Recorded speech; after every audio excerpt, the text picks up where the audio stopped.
कुछ लोग होते हैं जो दूसरों को ठग के बड़ा प्रसन्न होते हैं।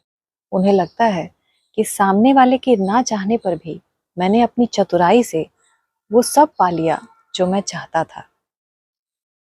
ये जीव का स्वभाव होता है। वो अपनी चतुराई से भगवान को भी ठगने का प्रयास करता है।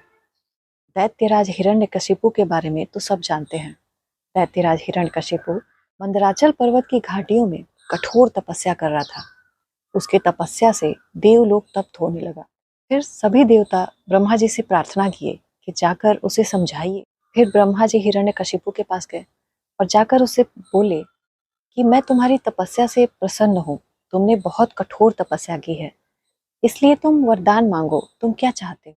तो हिरण्यकशिपु ने बोला कि मैं अमरत्व का वरदान चाहता हूँ। तब ब्रह्मा जी बोले कि भाई वो तो नहीं हो सकता, मैं खुद अमर नहीं हूँ, तो तुम्हें क्या अमर करूंगा, तुम कुछ और वरदान मांग लो। फिर हिरण्यकशिपु ने बोला कि मुझे ऐसा वरदान दीजिए कि आपके द्वारा बनाए हुए किसी भी जीव से मेरी मृत्यु ना हो, दिन में या रात में, घर के भीतर या घर के बाहर, पृथ्वी में या आकाश में, कहीं भी मेरी मृत्यु ना हो। उसके बाद उसे लगा कि सभी जीव तो ब्रह्मा जी के बनाए हुए हैं, हो सकता है कोई ऐसा भी जीव हो जो इनका बनाया हुआ ना हो।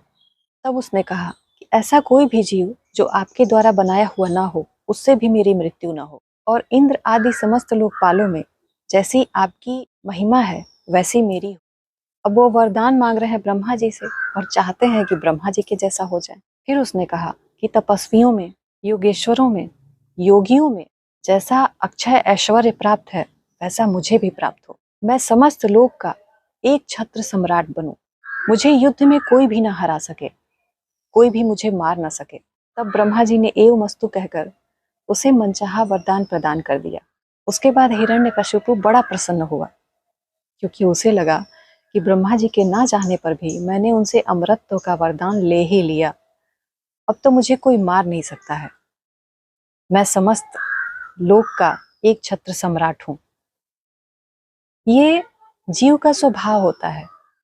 वो अपनी चतुराई से चतुरानन को भी ठगने का प्रयास करता है, लेकिन जब समय आया तो भगवान ने उसके मृत्यु का दरवाजा खोल ही दिया। इसीलिए कभी किसी को ठगना नहीं चाहिए, क्योंकि आज तो आप उसको ठग लेंगे, लेकिन कल जब आपके भोगने की बारी आएगी तब आपको कोई नहीं बचा पाएगा। आपके क्या विचार हैं, कमेंट करके जरूर बताइएगा। जय श्री नारायण।